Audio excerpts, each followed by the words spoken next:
자, 2학년 여러분 반갑습니다. 오늘은 이제 1단원, 온도와 열 1단원, 중단원 점검으로 해서 선생님과 같이 복습해 보도록 하겠습니다. 지금 중요 개념 정리를 하고 있는데 첫 번째 온도와 입자 운동이에요. 물체의 차고 뜨거운 정도를 숫자로 나타낸 값, 온도라고 그랬죠. 저 친구 대답 잘했습니다. 누구지? 2학년 1반? 아니야? 4반? 3반? 2반. 저 학생 잘 대답 잘했습니다.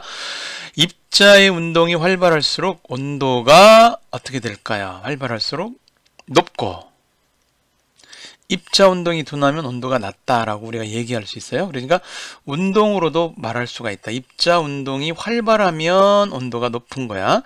입자 운동이 둔하다, 느리다는 얘기야. 이게 둔하다는 얘기가 느리면 온도가 낮다, 이렇게 얘기할 수 있겠죠. 확인해 보도록 하겠습니다. 정답 보기 짠, 이렇게 되겠죠. 자, 그러면 첫 번째 개념 정리가 끝났고 두 번째로 가볼게요. 자, 두 번째 문항은 이건데 얘를 정리해보자, 이런 얘기야. 자, 여러분들 해야 되겠죠? 열의 온도가 열 평형에 관한 얘기인데 열이 이제 이동하는 거 아니야, 그쵸? 열 에너지가 이동하는 거야. 온도가 어느 쪽에서 어느 쪽으로 이동하느냐? 우리가 친구 손을 잡아보면서 차갑다 따뜻하다 느꼈을 때 그때 얘기했단 말이야. 항상 이거는 별표, 우리 법칙이라고 그래. 법칙. 온도가 높은 쪽에서, 그죠? 높은 쪽에서 낮은 쪽으로 이동해. 이거 순리야, 순리. 물이 흘러갈 때 순리라고 하는 이치를 얘기할 때 우리가 순리다, 이런 얘기야. 순리, 이렇게 얘기한단 말이야. 따를 순, 이렇게 하는데 보죠? 순리. 물은 항상 높은 곳에서 낮은 곳으로 이동해. 자기를 이동하는데 막고 있는 어떤 바위덩어리가 있다 그러면, 그 댐 같은 게 있다 그러면 물이 그 댐에 찰 때까지, 댐이 가득 찰 때까지 기다려. 그러다 댐이 탁 높은 데까지 물이 다 차오르면 넘어가죠. 바위덩어리가 물을 막고 있으면 돌아가거나 넘어간단 말이죠. 그러듯이 열도 마찬가지야. 열은 항상 높은 곳에서 낮은 곳으로 이동해. 낮은 곳에서 높은 곳으로 이동하는 거는 이게 순리에 어긋나는 거야. 일어날 수가 없어. 이거는 강제로 에너지를 써야만 돼. 어떤 경우냐면 에어컨디션 사용하는 경우, 뭐 이런 경우는 있을 수 있어. 그러나 항상 우리가 강제성이 없다면, 자연의 순리를 따른다면 높은 곳에서 낮은 곳으로 이동하게 돼 있어. 그래서 온도가 높은 물체에서 낮은 물체로 이동한다. 또 한 가지, 그 뜨거운 물과 찬물을 섞잖아? 그러면 뜨거운 물이 에너지를 찬물한테 줘. 그럼 얘가 잃은 열량, 얘는 얻은 열량이 서로 같게 되고 언젠가 같은 온도에 도달한다. 이걸 열평형이라고 그래요. 열평형. 서머리라는 영어 단어가 있는데 평형하면 이퀴브리엄이라고 그래요. 그래서 열평형이다. 온도가 같아지는 거지 찬물이 온도가 더 높아지고 뜨거운 물이 더 낮아지고 이렇게 되진 않아. 언젠가는 같아지는 거야. 그렇죠? 이게 어떤 의미가 될까? 같아진다는 거 꼭 기억을 해 두시고요. 자, 그렇다면 요거 확인 학습을 해봐야 되겠죠? 정답 보기 보니까 뭐 높은 낮은 열평형이라는 단어가 나왔습니다. 자, 그러면 세 번째 내용으로 가볼게요. 자, 우리가 뭘 배웠느냐면 이걸 배웠어. 열의 이동 방법에 대해서 배웠어요. 열이 어떻게 이동하느냐? 첫 번째는 우리가 교실에서 뒷친구한테 전달할 때 자기는 이동하지 않고 뭔가를 전달한단 말이야. 그래서 입자의 운동이 이웃한 입자에게 차례로 전달된다. 이걸 전도라고 그래요. 컨덕션. 전도. 물질을 위해 입자 운동인데 입자가 직접 이동하지는 않다고 그랬어. 열이 이동하는 거지 입자가 이동하지 않아. 우리가 릴레이 경기에서 계주에서 바통을 전달해서 막 뛰잖아, 그죠? 선수가 이동해서 막 움직인단 말이야, 그죠? 이거하고 좀 다른 개념인데 어쨌든 이동, 입자의 이동은 없어. 근데 에너지만 이동한다, 이렇게 생각하시면 돼요. 두 번째하고 좀 첫 번째는 다른데 뭐냐면 열을 얻은 액체라고 하는 것은 어떤 흐르는 성질이 있어. 움직일 수 있다, 흐를 수 있다. 입자들이 직접 다이렉트 이동한다. 그래, 열을 전달하는 현상을 우리는 대류라고 그래. current, 어떤 단어를 쓰겠죠. 자, 대류라고 그래. 그 다음에 열이 물질의 도움 없이 다이렉트로 이동하는 거야. 이동. 열이 직접 이동해. 이거는 열을 얻은 입 입자들이 이동하는 거야. 입자들이 이동할 때는 대류라고 하고, 열 자체가 직접 이동하는 경우야. 입자 이동이 없어. 이런 경우를 우리는 복사라고 그래. 레디에이션이라는 단어를 쓰지. 달라. 전도, 대류, 복사인데 이렇게 기억하면 돼. 전도는 입자가 이동하지 않고 뭔가를 전달해줘. 열 에너지를 전달해줘. 이게 전도고, 입자가 이동하면서 에너지를 전달해. 대류. 입자가 없어. 그런데 열 에너지가 직접 전달돼. 이런 경우는 복사라고 그래. 조금 다르죠. 세 가지 내용을 기억을 해 주셔야 됩니다. 그래서 이와 같은 경우에 어떤 경우가 있느냐, 고체 물질 같은 경우는 이 입자가 이동하는 게 어려워요. 고체 물질 같은 경우는. 그리고 우리가 냄비에다가 라면을 끓일 때 이렇게 에너지를 공급해주면 냄비 자체가 뜨거워지는 거는 냄비를 이루고 있는 입자들이 에너지를 전달해줘. 전도야. 자, 그런데 이 안에 있는 물은 어때? 물은 뜨거우면 위로가, 밀도가 작아지면서 이렇게 위로 올라간단 말이죠. 부피가 커지면서. 또 찬물, 상대적으로 차가운 물은 밑으로 내려와. 그래서 열을 받아서 뜨거워져. 이렇게 입자가 이동하는 게 대류라고 하고, 태양에서 쨍쨍쨍 내리쬐는 이 태양의 에너지가 지구에 도달하는 직접 다이렉트, 이 사이는 공간이 없어. 진공에 가까워. 그런데도 불구하고 에너지를 전달하는 물질이 없음에도 불구하고 직접 전달된다. 이와 같은 경우를 복사라고 해서, 특히 이게 태양이면 태양 복사 에너지라는 말을 쓰게 되죠. 자, 그래서 여기를 보면은 에너지가 국자를 따라서 이 손잡이로 전달된다. 그럼 전도라고 그래. 그렇죠? 그 다음에 이 열 에너지가 이 물을 데워서 물이 막 빙빙빙빙 돌면서 이렇게 이동하면서 된다. 이건 대류라고 그래. 근데 이 에너지가 직접 손으로 전달돼. 이 중간에 입자 상관없어. 그냥 에너지가 밖으로 전달돼. 이걸 우리가 복사라고 해. 그러니까 전도, 대류, 복사가 일어날 수 있는 상황을 이렇게 그림으로 표시할 수가 있다. 꼭 기억을 하시고요. 그 다음에 이제 열이 이동하는 거를 방해하는, 이동을 막는 방법이 있어. 이런 걸 우리가 단절시켰다. 열의 이동을 단절시켰다 해서 단열이라고 그래. 차단했다. 열을 차단했다. 이런 뜻이야. 물체와 물체 사이의 열의 이동을 막는 것, 차단, 단절 할 때 끊을 딴자나 마찬가지야. 자, 요 내용이 오늘 우리가 이제까지 공부했던 내용들이야, 이번 주에. 자, 그러면 요 내용의 정답 보기를 보면 전도, 대류, 복사, 단열 이런 내용들이 나와 있습니다. 자, 그럼 이제 우리가 개념 정리를 했다고 보시고, 자, 요것도 다시 돌아가서 지워 보겠습니다. 자, 문제로 확인해 봐야겠어. 문제. 여러분들이 이제 어느 정도 문제로 확인하면 이걸 해결할 수 있어야 되잖아요. 그래서 문제로 확인해 볼게요. 자, 온도와 열에 관한 관련된 설명으로 옳은 것에는 공표하래. 공표. 옳지 않은 것에는 X표하래. 자, 가볼게요. 온도가 높을수록 물체를 이루는 입자들의 운동이 활발하다. 그죠? 활발하다. 그죠? 활발하다. 이렇게 가면 돼요.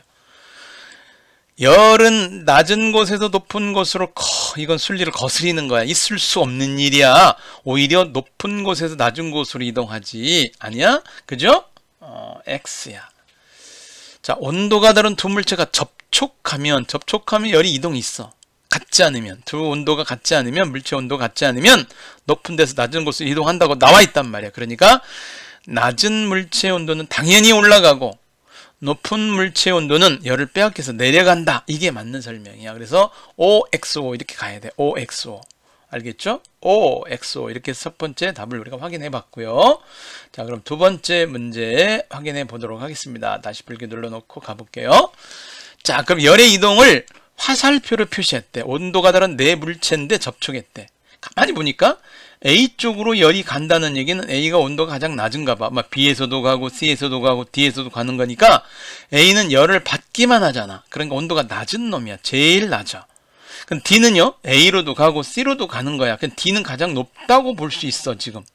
근데 B하고는 관계를 모르는데 BC의 관계를 보면 C에서 B로 열이 이동하니까 C의 온도가 B보다는 높은 거야. C가 B보다는 높은 거야. 그런데 C를 보면 D를 보니까 미안. 여기 지금 뭔가 잘못됐다. 여기가 요건 지워놔야 되겠다. 요거 좀 숫자를 잘못 썼어요. 자, 요건 지우고 가자. 지우고 다시 한번 요 내용 잠깐만 보면 B로 가니까 C의 온도가 B보다 높은 거야. 그죠? 요거 만들었었죠. 이거 높은 거야? 고온이야? 저온이야? 그러면 B에서 A로 가는 거니까 상대적으로 A가 낮은 거잖아. 이렇게 된 거야. 그런데 문제는 D하고 C를 보니까 열이 또 C로 갔단 말이야. D가 가장 높아. 아, 이것도 어디 화살표가 이 모양이냐? 그렇죠? 화살표가 선생님이 요거 잠깐만, 요거 왜 이렇게 된 거죠? 순서를 놓은 건데 다 지워놓게. 다시 이놈이 고온이야. 이게 너 헷갈리면 안 돼. 이게 고온이야. 이게 저온이고, 상대적으로 여기서 보면 이게 고온이 되고 이게 또 저온이 되죠. 또 상대적으로 얘를 보면 이게 고온이고 저온이니까 온도로 보면 D가 가장 높아야 돼요. 부등호를 거꾸로 썼어 지금. 이렇게 되고 이렇게 되고 이렇게 되는 거야. 알겠죠? 이렇게 전달되고 이렇게 전달되고 이렇게 전달되잖아. 그렇죠? 이거 지금 듣다가 엉터리로 듣는 학생들은 졸다가 또 엉터리로 들으면 안 돼.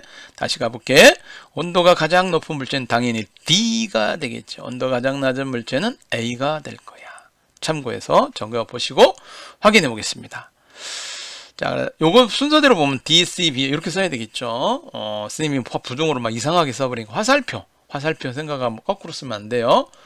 자, 그렇다면 이것도 다시 풀기로 돌려놓고 3번 가볼게요. 자, 3번 문제는 이게 이제 단열에서 가장 좋은 게 뭐냐면 공기야.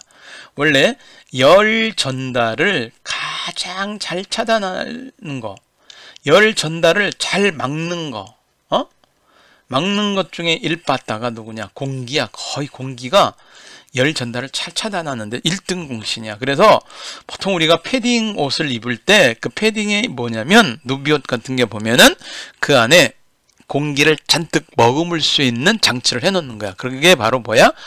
구스, 거위털이라든지 우리가 뭐 오리털이라든지 이런 걸 털을 놔. 옛날에 김일성이라고 북한에 지배하시는 이분은 참새 목털을 이불로 해가지고 만들어서 입었대. 아, 참새가 목털이 얼마나 되겠어? 참새 그려봐? 이렇게 생긴 거잖아. 참새 알잖아. 찍찍찍찍 하는 참새.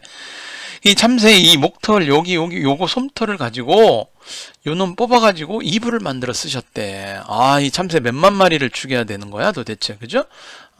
그런 것은 뭐냐? 얘들이 공기를 잘 머금겠다는 얘기 아니야. 근데 지금 이렇게 보면 창문에 보면 이게 이중창으로 돼 있어가지고 공기 집어넣고 또 공기 집어넣고 유리가 돼 있어. 그럼 이 공기들이 열이 이동하는 거, 이쪽으로 나가는 거 차단, 들어오는 거 차단 이렇게 하는 거란 말이야. 그래서 삼중창을 설치한 집은 단열 효과가 좋다. 당연히 좋겠지. 당연히. 냉방, 바깥 냉방을 해놓으면 바깥에는 뜨거운 열이 못 들어오니까 차가워져 집이. 난방. 집안에 난방을 해두면 이 뜨거운 열기가 바깥으로 안 나가니까 안쪽이 따뜻해. 그 단열 효과가 좋아. 아시겠죠? 그래서 요즘 아이들이 비싼 옷, 유명 메이크 옷 찾는데 사실 이제 유명 메이크 옷의 선생님 생각에는 절반은 아마 광고비로 들어갈 것 같고 실질적으로 비싼 옷들이 과연 그러면 이 단열 효과가 좋으냐? 옛날에 한번 방송국에서 한번 나온 적이 있어. 30만원 옷, 40만원 옷, 50만원 옷, 60만원 막 이런 만원짜리 만원 단위의 이런 옷들을 비교해 봤더니 거의 대동소이야. 나 옛날에 그럴 결과가 한번 나온 적은 있어. 너무 그렇게 유명 메이크에 이렇게 목매일 필요는 없을 것 같아. 그죠? 겨울에는 따뜻하게 값이 싸도 대부분 열 전달을 차단할 수만 있다면 괜찮은 옷이라고 생각할 수 있을 것 같아요. 자, 그렇다면 여기에 중단원 점검 추가 문제가 버티고 있었네요. 문제를 확인하기 다 끝냈는데 자 확인해 볼게요. 자, 이 정도는 선생님 제가 할 수 있습니다 라는 친구들이 있죠. 자, 그럼 여기 볼게요. 얘가 진동을 할 거야. 입자 운동이 활발한 정도니까 진동하는 거야. 진동. 자, 그런데 얘는 한 칸, 얘는 하나 둘 셋 네 칸, 하나 둘 셋 세 칸. 그러니까 진동의 정도를 보면 B가 가장 진동이 크겠네. 벌써 정답이 나왔네. 뭐야, 웬일이야 이거. B가 가장 크고 그 다음에 C, A 이렇게 되겠죠. 요렇게 선생님 모르는 사이에 눌렀나 봐요. 자, 여기 정답이라는 걸 우리가 확인할 수 있었다. 정답도 확인하고 가야 되겠죠. 정답 이렇게 됐습니다. 자, 지우고 다시 풀기 눌러놓고 그 다음에 2번으로 넘어가 볼게요. 자, 지금 여기 보니까 이렇게 돼 있어. 60도씨의 물체가 있고 10도씨의 물체가 있어. 그럼 열은 어디에서 어디로 이동할까? 그렇지. 높은 온도에서 높은 물체에서 온도가 높은 데에서 낮은 데로. 그러니까 열은 이쪽으로 이동할 것 같아. 얘는 받고 얘는 주고 이렇게 되겠죠. 그럼 계속 이동하느냐? 계속 말이야. 어? 빨대 꽂았냐? 진짜 말이야. 그러면 안 되겠죠. 그죠? 어느 정도냐? 온도가 같아질 때까지 이동해. 이 온도와 이 온도가 같아질 때까지만 이동해. 열은 A에서 B로 이동한다. 오케이. 뭐야 이거 정답 다 나와 있어. 이거 왜 그래? 열이 이동하는 동안 물체 A의 온도는 점점 낮아진다. 오케이. 그렇죠? 낮아지겠죠? A의 온도는 낮아져. B의 온도는 높아지는 거죠. 그 다음에 열평형에 도달하면 B의 온도가 A 온도보다 높아진다. 아니야. 열평형에 도달하면 A와 B의 온도가 같아져. Same temperature. 알겠죠? 이렇게 되는 거예요. 틀려. 이렇게 해서 체크해주면 되겠습니다. 자, 그러면 확인해보자. 정답. 오케이. 맞았네요. 이렇게 되겠습니다. 자, 얼른 해서 다시 풀기 눌러놔야 돼. 이거. 왜 다 답이 보이는 거야 도대체? 자, 3번 가볼게요. 물이 든 주전자 아래쪽을 가열해. 주전자를 한번 그려봐. 어떻게? 자, 피카소 등장. 아, 주전자의 뚜껑. 뭐야, 주전자가 왜 있다 뭐냐고 이렇게 그려져나? 주전자를 한번 그려봐서 손잡이도 한번 그려보고. 자, 주전자인데 여기에 가열한데 이렇게 아래쪽을 가열한데 물은 담겨 있겠지, 물이. 물 속에서 일어나는 열의 이동에 대한 물 속에서 그럼 여기 뜨거워져. 뜨거워. 위로 올라가야 되겠죠? 뜨거워. 위로 올라가야 되겠죠? 위에 있는 찬물은 밑으로 내려오는 이런 이 안에서는 좀 대류가 일어나겠다. 대류. 그렇죠. 입자 이동에서. 그럼 가볼게요. 가열된 물 입자가 이웃한 물에게 차례로 열을 전달은 아니고 지가 이동한다니까. 자기가 이동한다니까. 그래서 대류라고 해야지. 이와 같은 경우는 지금 전도잖아요. 아니야. 안에 있는 물 속에서 일어나는 거니까. 자, 열이 대류에 의해서 이동하여 물 전체가 데워진다. 오케이. 이렇게 되겠죠. 가열된 부분에 물 입자들이 활발하게 움직이면서 위로 올라가고 그 윗자리에 위쪽에 찬물, 상대적으로 찬물이 위쪽에 찬물이 아래쪽으로 내려오는 거다. 이건 뭐 맞는 건가요? 그죠? 아래쪽이 올라가고 위쪽에 내려오고 서로 대류 현상이 일어난다. 그 얘기예요. 확인 학습. 이것도 맞다고 보면 니은디귿 해줘야 되겠죠? 자, 니은디귿 정답 확인할 수 있었습니다. 자, 그러면 이제 우리가 다 풀었어요 벌써? 하나 남았죠? 자, 확인해 봐야 되겠죠? 뭐냐? 다시 풀기 눌러놓고 4번으로 가볼게요. 요거 우리 교과서에 있는 내용이잖아요. 피자와 같이 따뜻한 음식. 요거 뭐 스타이로폼 열 차단하는 거 차단. 안에 있는 게 따뜻한데 이놈을 통해서 바깥으로 열이 차단되지 않고 따뜻하게 보온하라고 관련하는 게 보온이잖아. 보온이라고 하는 건 따뜻하게 온기를 보존한다 이런 얘기야. 요놈 레인이 차가운 거를 보존한다 이 뜻이야. 그러면 차가운 아이스크림 운반할 때도 이렇게 보냉 가방에다 집어넣고 피자 같은 따뜻한 음식도 할 때 보온할 때 따뜻한가 하면은 이런 알루미늄 포일이 도대체 어떻게 쓰이는 거냐. 여기 알루미늄 포일이 있는데 열이 이렇게 오면은 반사, 리플렉션 영어 단어 안 쓰네. 이 선생님이 영어를 오랜만에 썼네. 우리 중학 리플렉션 반사시키는 거 반사. 반사. 한자도 한번 써봐야 되겠네. 한자. 솔사자 쓰는 거 알죠? 사기학 할 때. 반사시킨다는 거야, 반사. 그러니까 열이, 알루미늄 여기 열이 있어. 열이야. 뜨거운 피자야. 그럼 열이 나가다가 알루미늄 포일에 반사돼서 안으로 들어오는데 이 스티로폼이 열 차단하니까 안에서 뱅뱅뱅뱅 돌아서 뜨뜻해진다. 이런 얘기죠. 요거는 뭐냐? 뜨거운 열이 바깥에서 안쪽으로 들어가려면 얘가 반사시켜 버리는 거야. 눈부셔 날아가 버리는 거야. 못 들어가. 보냉이야. 이 안에 따가운 아이스크림이 있으면 뜨거운 열이 안으로 못 들어가. 이렇게 차단시키는 거야. 이해되셨죠? 알루미늄 포일에 관한 얘기. 자, 그러면 어떻게 썼는가? 우리 확인 학습을 한번 해보도록 하겠습니다. 무슨 얘기냐? 열을 차단한다. 알루미늄 포일은 따뜻한 열이 직접 바깥으로 나오거나 밖에 따뜻한 열이 내부로 직접 이동하는 것을 차단하는 거예요. 복사에 의한 열의 출입을 차단한다. 이렇게 쓰면 멋지게 해결이 되는 거예요. 자, 여러분들 어때요? 한 번 더 문항풀이로 복습을 해보니까 열의 이동에 관해서 우리가 확실하게 알게 됐다 이거죠? 오늘 여기까지 수고했습니다.